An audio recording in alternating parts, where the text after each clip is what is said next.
Bueno, muchas gracias. Pues cuando quieras, Enrique. Bien, voy a empezar mi exposición contextualizando esta aportación al proyecto de investigación y situando la intervención en los cambios que se producen en el diccionario.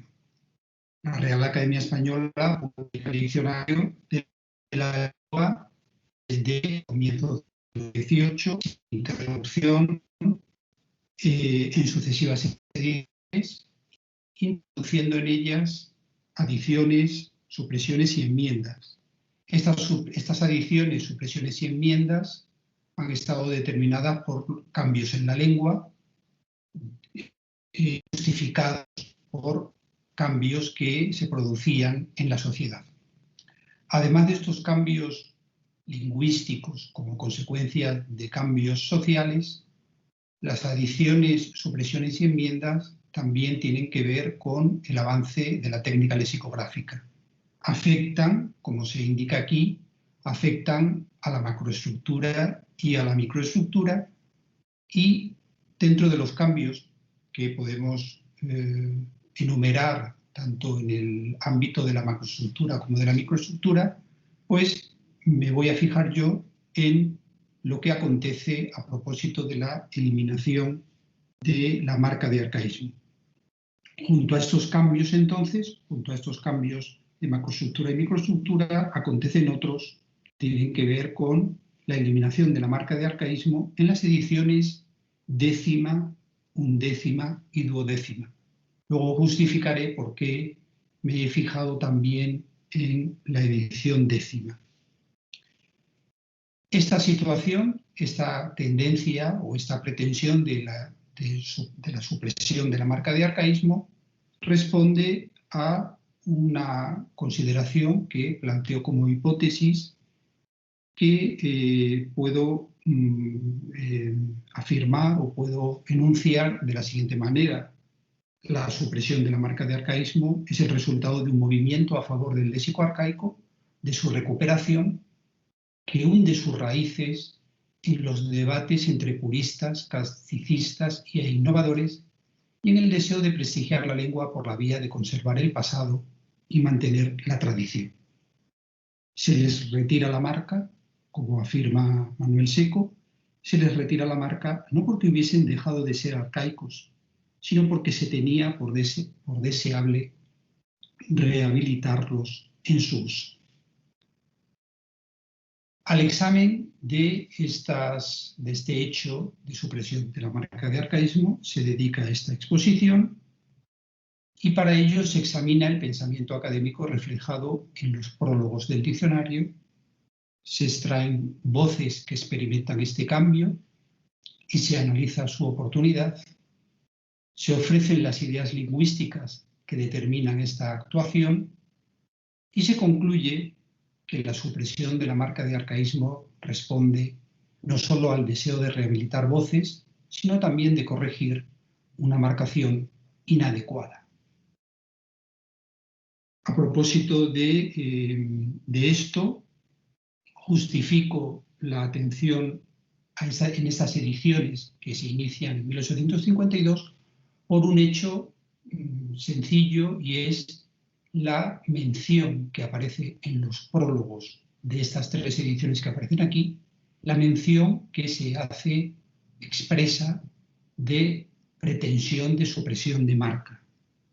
En la 10ª edición se dice que se mejora el diccionario enriqueciéndolo, mejorándolo, quitando a varias la inmerecida nota de anticuadas cuando por plumas doctas las ha visto rejuvenecidas. En el prólogo de la 11ª edición se habla de que el aumento indirecto y no escaso resulta también de haber suprimido la calificación de anticuadas en muchas voces que hasta aquí la llevaban, calificación que podía retraer de emplearlas a los que miran como un estigma afrentoso la mucha edad de un vocablo. La Academia Res desea rehabilitar en el uso la mayor parte de tales voces, arrinconadas más bien por ignorar mucho su existencia que por ser propiamente anticuadas. Y en el prólogo de la 12ª edición se insiste en esta idea al afirmar que se ha adoptado regla más eficaz para evitar que lleve el calificativo de anticuada ninguna voz que no deba llevarle, caso en que descontadas muy pocas están cuantas viven con juventud eterna en las obras de ingenios próceres de los siglos XVI y XVII. Ahora no es la Academia, a propósito de estas tres citas que aparecen en los prólogos, en la 10ª edición se habla de rejuvenecer palabras, es decir, parece que la idea es palabras que son utilizadas por los escritores en el siglo XIX. En la edición del 11ª es la Academia la que rehabilita las voces, y en la 12ª es la consignación de palabras que son utilizadas por los escritores del siglo XVI y XVII y que, en opinión de la Academia, no merecen ser calificadas como arcaicas. Son tres consideraciones distintas, son tres consideraciones. Y a propósito de esto, pues, se puede ver cómo en la 12ª edición no es la Academia quien rehabilita las voces, ni los escritores recuperándolas con su uso, sino la presencia de determinadas voces en los escritores, en las obras de autores de los siglos XVI y XVII. Hay entonces un interés por el léxico arcaico que se manifiesta en la eliminación de la marca y en la recuperación de esas voces para el uso de la lengua. La consulta de las ediciones 10ª, 11ª y 12ª y su cotejo con la inmediatamente anterior revela la existencia de voces y acepciones que dejan de tener la marca de anticuado. Se demuestra así el cumplimiento de lo que se dice en los prólogos. Y hay también voces a las que se les añade la marca o siguen marcadas, y las arcaicas que se incorporan o son eliminadas. Es variada, como aparece aquí indicado. A propósito de la marca de arcaísmo, como acabo de decir, se elimina, se añade o se mantiene. Y a propósito de voces o acepciones arcaicas, pues nos podemos encontrar con que se eliminan, se añaden o se mantienen. Esta es la tipología.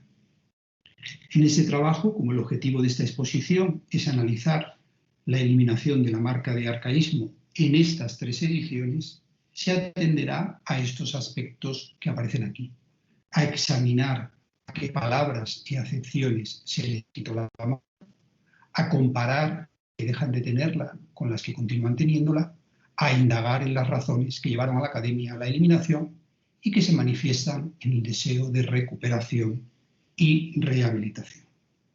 Para observar estos hechos, se ha consultado como muestra la primera combinación de letras en distintas letras de las ediciones. En particular, las letras, los bloques, ¿no? Lo que serían las combinaciones de letras A-B, B-B-A, es decir, hasta B, C, C-A completa, hasta C-E, F con la misma distribución, G, L y M. Lo vamos a ver en la diapositiva que aparece ahora en pantalla.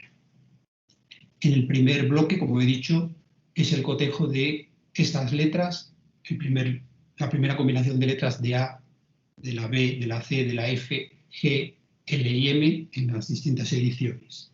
En la 10ª edición, que es la tabla que aparece en primer lugar, son pocas las voces o acepciones a las que se les elimina la marca. En la letra M se produce una supresión mayor. En la letra A y en la F no hay ningún caso, salvo error en el cotejo y en la búsqueda. En la G y en la L solamente tenemos un caso. En la B2 y en la C3. 8 arcaísmos dejan de tener esta consideración en la letra M. Es una muestra pequeña, pero parece como si se produjera una vez iniciada la revisión del diccionario, pues los cambios aumentan ligeramente al avanzar de las primeras letras a las últimas. Quizá este hecho obligara a continuar con su ejecución en la edición siguiente. Es una observación, es una suposición el hecho de que se tiene la pretensión de eliminar la marca, se empieza en la redacción del diccionario, la elaboración del diccionario, y digamos que a medida que se está avanzando en la confección de la obra, pues se van encontrando más voces susceptibles de ser recuperadas, podríamos decir, que es la palabra que se utiliza en el prólogo, recuperadas para el uso de la lengua.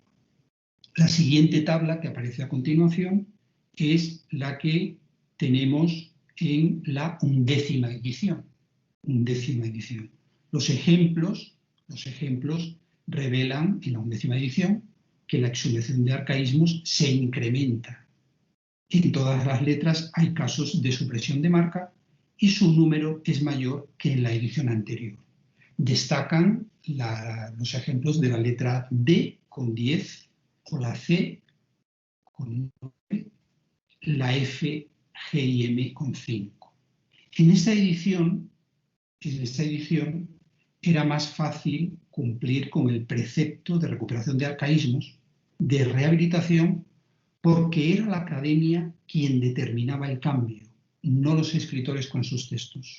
Por eso he querido fijarme en la consideración de recuperar, rehabilitar la academia y documentar en autores de los siglos XVI y XVII. Aquí era más fácil, si lo comparamos con la 10ª edición, era más fácil proceder en la eliminación de la marca porque era la academia la que se erigía con autoridad para proceder en esa supresión de la marca. En la 12ª edición, confirmando lo que se ha apuntado ya en las comunicaciones anteriores, en las intervenciones anteriores y en los estudios que han tenido como objeto la 12ª edición, la 12ª edición supone un cambio fundamental también en esa pretensión de recuperación de voces por la vía de eliminarles la marca. La situación de la 12ª edición, en que vuelven a ser los escritores quienes avalan la recuperación de los arcaísmos, presenta una eliminación significativa de esta marca distintiva. No es necesaria la recuperación por el uso que de él pudieran hacer los escritores, y la academia no se reconoce con poder para otorgar el uso o desuso de una voz. Ahora es la presencia en autores de los siglos XVI y XVII lo que determina el cambio. Y parece, por los datos que arroja el cotejo de esta edición con la anterior, como si la tímida eliminación practicada en las ediciones anteriores, en que ya se había acordado la supresión, se ejecutara definitivamente en esta. Una vez extraídos los ejemplos, una vez extraídos los arcaísmos que dejan de tener marca, se ha comprobado si la documentación textual, por lo que acontece a fecha del texto y autor, bien vía corpus, corde, o el corpus corde, o en algún caso consultando por la información que pueda suministrar el diccionario histórico de 1933, digo comprobar si la documentación textual apoya la eliminación de la marca, puesto que la idea es eliminar la marca de anticuado a aquellas palabras que aparecen en determinados textos. Bueno, pues vamos a ver cuáles son esas voces. Aquí, en la diapositiva que tenemos, ofrezco algunos ejemplos sintomáticos de cambios o mejor dicho, de tipos de palabras, porque parece que la dirección que toma la supresión de la marca de arcaísmo pues está guiada por el tipo de palabras a las que se les elimina o suprime la marca. Por ejemplo, cabalgante es una de las palabras a las que en la 10ª edición se le había quitado la marca. Solo tiene 3 ocurrencias en el Corbe, una del siglo XIV y las otras son del siglo XX. Cabalgar en todas sus acepciones y solo en la forma de infinitivo tiene en este corpus 363 ocurrencias en 174 documentos fechados entre los siglos XIV y XX. A propósito de la palabra cabalgar, como se recoge aquí en la diapositiva, se marcó como arcaísmo, en la primera edición de 1780, después de que, presumiblemente por la explicación que se daba de ella en el diccionario de autoridades. Cabalgar, subir o montar en el caballo o bestia, viene del nombre latino caballus. Este verbo, por haberle corrompido el vulgo y dándole un significado indecente, ya no se usa en este sentido en lenguaje cortesano y solo ha quedado en la facultad y arte de la artillería. Todo esto a inicios a mediados del siglo XIX, con la primera edición.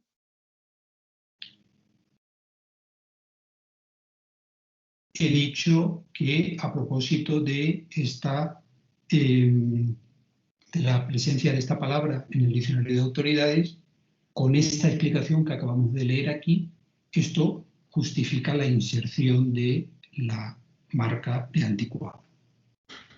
A esta información textual que muestra el uso de las voces en textos de distintas épocas, no solo de los siglos XVI y XVII, y de distinto tipo de autor, y que, bueno, pues es la información que parcialmente podemos recabar con la consulta de corpus, se une en su explicación el proceso morfológico que opera en alguna de ellas. Es el caso de cabalgante, como aparece ahí, que consultamos en los corpus para ver si la documentación textual favorece la eliminación de la marca, pero no hay que dejar de lado el hecho de que probablemente su propia formación, su propia estructura morfológica favorezca esa supresión. En cabalgante, lastimeramente, maestramente, precisamente ese proceso morfológico favorece su consideración como voces usuales. Estos ejemplos que aparecen aquí eran algunas de las palabras eliminadas, en eran algunas de las palabras eliminadas en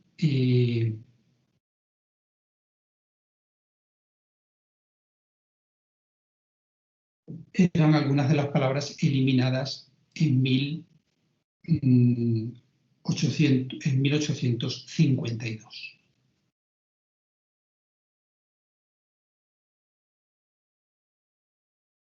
Precisamente la formación y el significado de las palabras permiten en algunos casos su recuperación, o sencillamente estos hechos, la forma y el significado, hacen muy difícil que hubieran llegado a caer en desuso, porque era fácil servirse de ellas, como de los arcaísmos rehabilitados en la 11ª edición, estos que tenemos aquí: bajura, banquetear, barredor, batimiento, caballero, etc., en los que se observa la supresión de la marca. Quiero decir con esto que en esa pretensión de suprimir la marca a las palabras anticuadas, pues una cosa es la documentación, hemos dicho la rehabilitación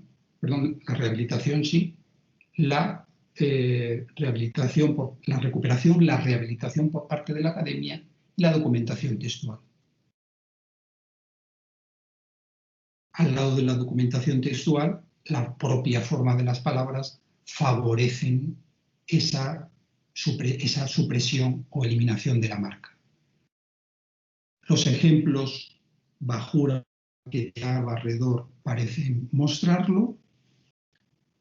Y hay otras palabras también que dejan de tener la marca porque cambian en el paso de la 10ª edición a la 11ª, cambian la remisión por la definición. Es el caso de Gámbaro, Laudo o Mazarí. Incluso hay que decir también, hay que añadir también la explicación de que en el caso de Laudo, pues no solamente se le suprime la marca por la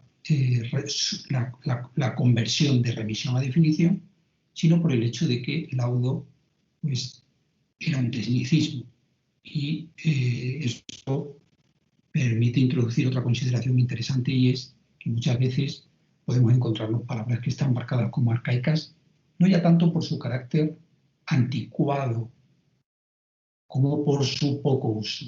Y ese poco uso se justifica por su presencia en ámbitos determinados, como puede ser el de el tratarse de un tecnicismo forense o jurídico como el que tenemos en Laudo. Los cambios en la definición caracterizan los arcaísmos que dejaron de tener marca en la 12ª edición. En la 12ª edición es muy sintomático el hecho de que la supresión de la marca se produce en aquellas palabras que experimentan un ligero cambio en la definición de un tipo particular, y es mostrar que lo arcaico no era el término, sino la realidad a la que nombraban. La inserción de indicaciones cronológicas, como que se usaba en otro tiempo, que se usaba antiguamente o usado antiguamente, no sustituyó a la marca, pues la indicación de arcaísmo de la voz y la de la realidad no eran cambiables, sino que corrigió el error de haber confundido una cosa con la otra. En esos ejemplos que tenemos aquí podemos ver, por ejemplo, badulaque, aceite compuesto de varios ingredientes de la 11ª edición, marcado como arcaísmo, cuando lo arcaico no es el término, sino la realidad. Aceite compuesto de varios ingredientes que se usaba en otro tiempo, o baldosa, instrumento músico, cierto instrumento músico usado antiguamente, etcétera, etcétera. Al lado de estas indicaciones cronológicas, al lado de las indicaciones cronológicas en la definición, como las que acabamos de ver ahí, nos podemos encontrar con otras voces en las que se informa de que se trata de realidad anticuada en el verbo de la definición en pasado. Balata, una voz arcaica de la 11ª edición, canción compuesta para acompañar los bailes, pasa en la 12ª a composición poética que en un principio se hacía para ser cantada al son de la música de los bailes. O ballestero de corte, en la voz ballestero, el portero del rey y de su consejo, cada uno de los porteros del rey y de su consejo que tenían obligación de cumplir mandamientos de los alcaldes. Hay en la muestra examinada otros casos en los que, si realmente eran voces usuales, bastaba con eliminar cualquier indicio de desuso. Es el caso de Bagasa y Labrandera, nombre injurioso que se daban las mujeres perdidas, mujer de mala vida o ramera. La mujer que sabía labrar o hacer labores mujeriles, mujer que sabe labrar o hacer labores mujeriles. No obstante, hay en la muestra examinada un caso en que el cambio es el contrario. Se pasa del uso del adverbio antiguamente al uso de la abreviatura ant, marca de voz o frase anticuada. Y esto se hace en una acepción desdoblada en dos, que es lo que tenemos en la voz Castillo. En la 11ª edición, la acepción 2 está marcada como voz marítima, la cubierta de los navíos a la parte de proa. Antiguamente se llamaba también así la toldilla. En la 12ª edición, esta segunda parte de la definición ha pasado a ser otra acepción. y se marca como voz anticuada. Lo tenemos en la 12ª edición, acepción quinta, marítimo, voz marítima, cubierta de los navíos a la parte de proa, y en la acepción 6, anticuado, marítimo, toldilla. Pero no termina aquí la labor académica de supresión de la marca.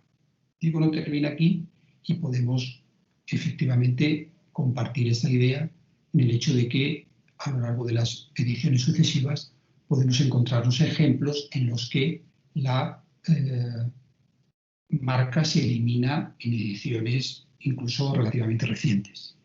Digo que no termina aquí porque, bueno, esta afirmación solo responde a lo que se dice en los prólogos. Es decir, llegamos hasta la edición 12 porque es en la edición 12 en la que se habla de la supresión de la marca. En las ediciones siguientes continúa la eliminación de la marca de arcaísmo. Los ejemplos que tenemos ahora en la diapositiva pertenecen a la edición 13ª. En todas las ediciones se pueden encontrar, como he dicho, voces o acepciones arcaicas a las que se quita la marca. En la 13ª, por ejemplo, se quita la marca en la muestra consultada, en este trabajo, a voces como las que tenemos en la diapositiva, a voces como las siguientes. Son, comparativamente con la edición 12ª, muchas menos. A partir de entonces, a partir de la edición 13ª, la evolución de la lengua y la organización del léxico arcaico por periodos, desde la edición 15ª, determinan los cambios en la marcación. La revisión pudo continuar en ediciones posteriores, la revisión conducente a ir suprimiendo voces, ir suprimiendo la marca de arcaísmo. Es verdad que la pretensión era, en estas iniciada en 1852, 67, 69 y 84. Pero la revisión pudo continuar en ediciones posteriores y puede sospecharse que fuera así, porque sencillamente podemos plantear que no todos los cambios que reunían las condiciones para el cambio fueron detectados en la primera revisión. El aumento progresivo de ejemplos a los que se les elimina la marca en las 3 ediciones examinadas lo demuestra, aunque no fuera, digamos, el objetivo por excelencia. Es decir, quisiera establecer una distinción entre cambios que se producen en el diccionario porque se decide por acuerdos de la corporación aplicarlos en una edición, pero esos cambios que se decide aplicar y que se reflejan en el prólogo de una edición concreta no dejan de consignarse o aplicarse en ediciones posteriores y probablemente en menor medida. Lo expuesto hasta aquí muestra que en el trabajo académico el léxico arcaico recibe desde mediados del siglo XIX una atención preferente por su inserción, revisión y recuperación. Lo demuestran los ejemplos que se acaban de citar, que responden a lo señalado en los prólogos. Y estos, a su vez, reflejan las ideas lingüísticas que favorecen este tratamiento.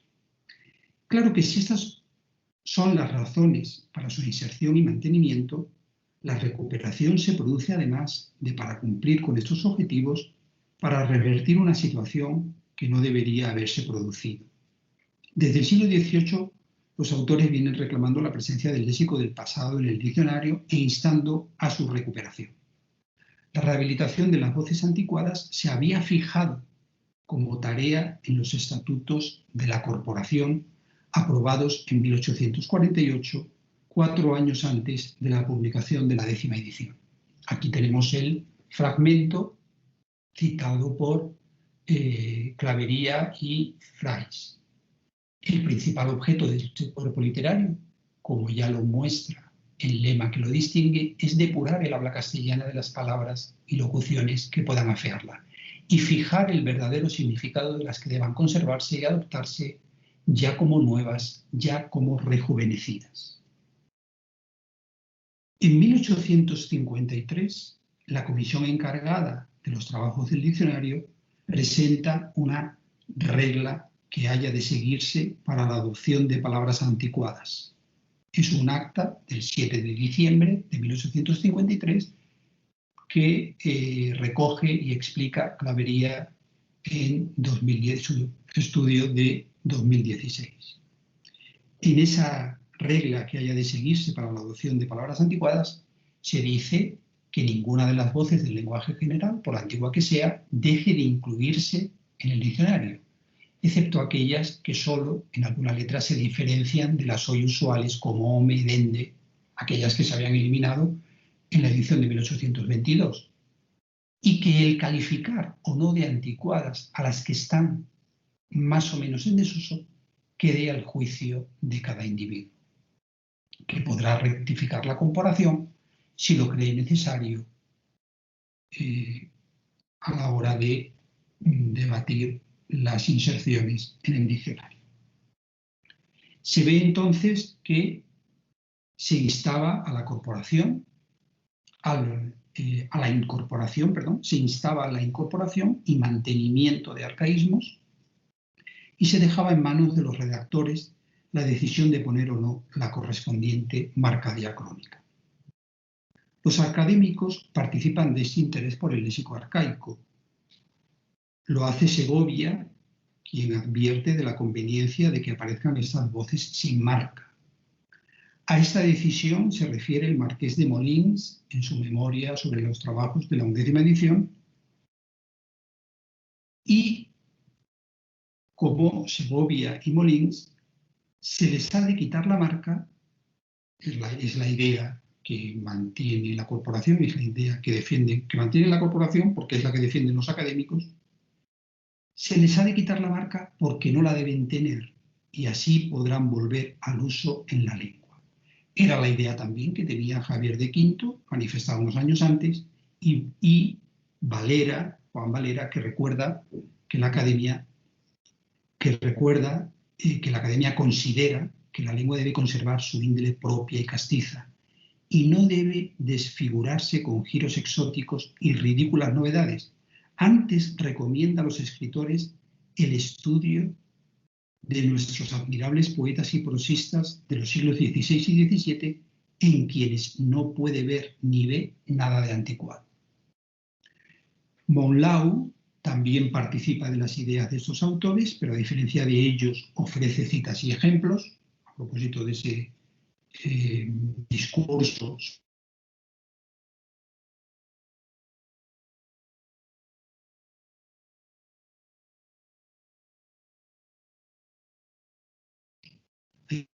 no eran solo académicos quienes se manifestaban sobre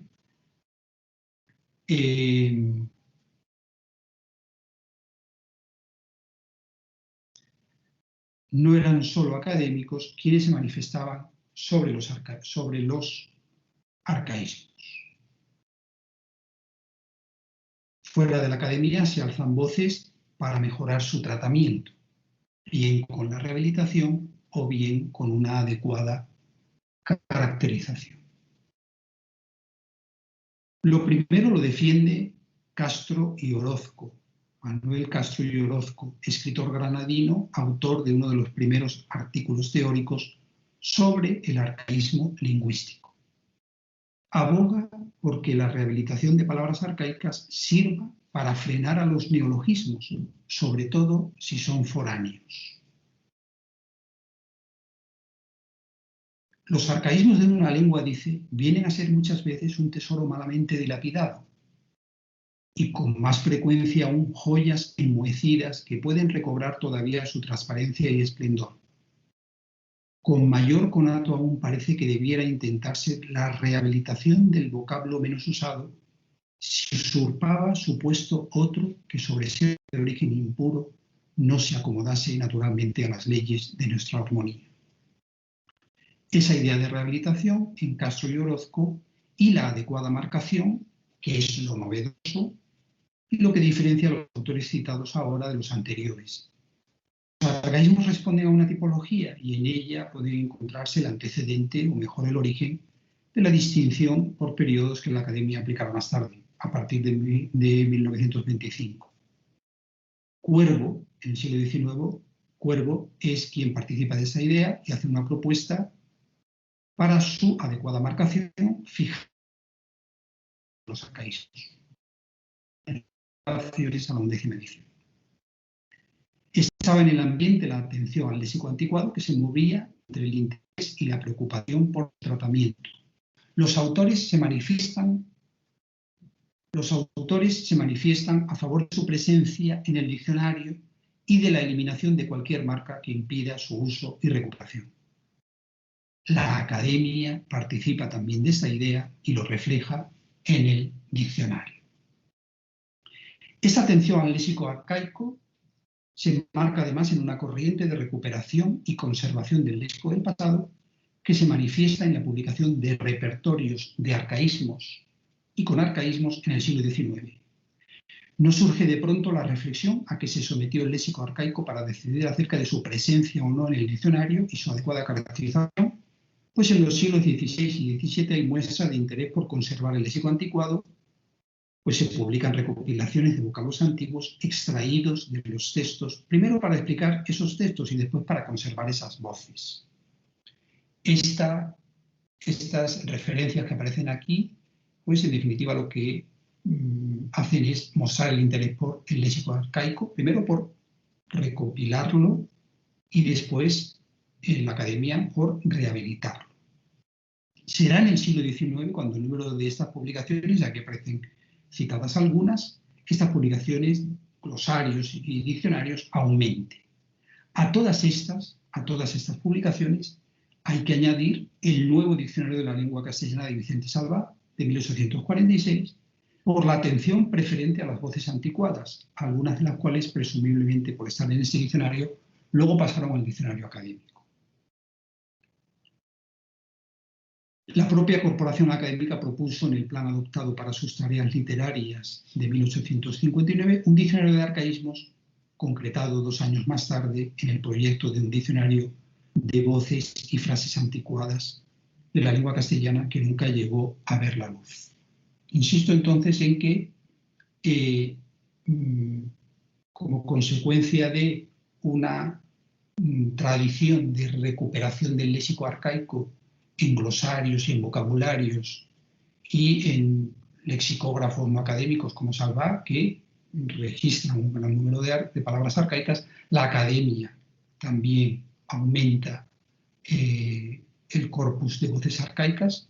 En ese sentido, no me he referido a ello, la edición 12 de las aquí examinadas, en este caso la edición 12, es la que experimenta una incorporación mayor del léxico arcaico y, yendo más allá, pretende recuperar los arcaísmos para la lengua, eliminándoles la marca.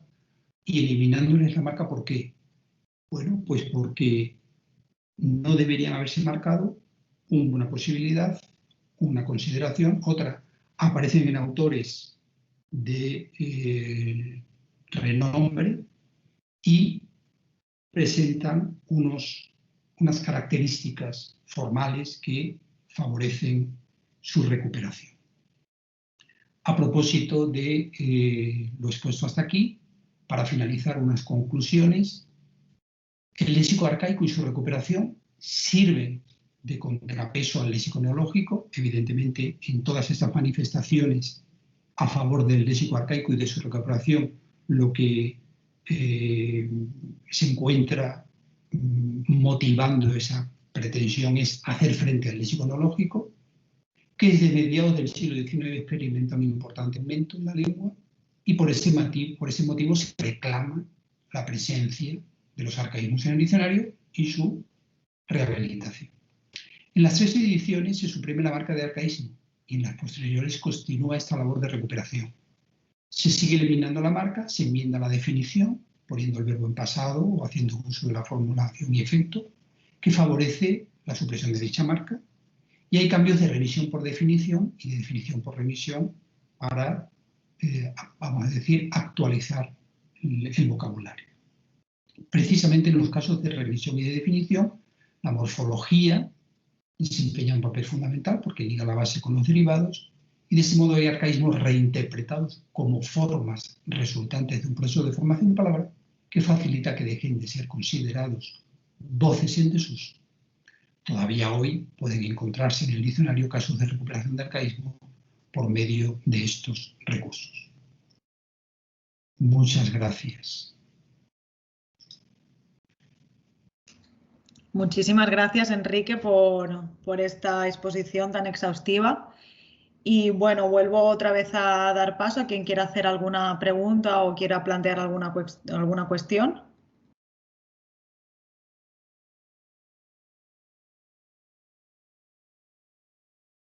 ¿No?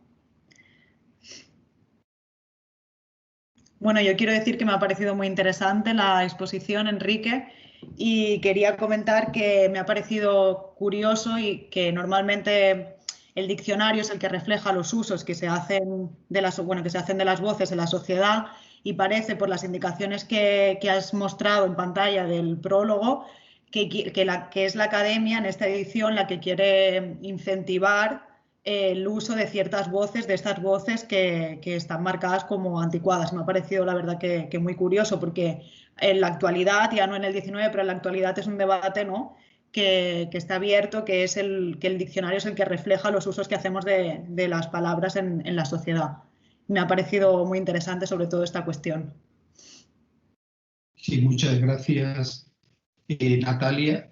Sí, a propósito de esta consideración que interpreto a la luz de lo que se dice en los prólogos, la academia desea rehabilitar. En un sitio es palabras que sean recuperadas por los escritores, en la edición 10ª. En la 11ª, la academia desea recuperar. Y en la 12ª es que aparezcan en escritores del siglo XVI y XVII.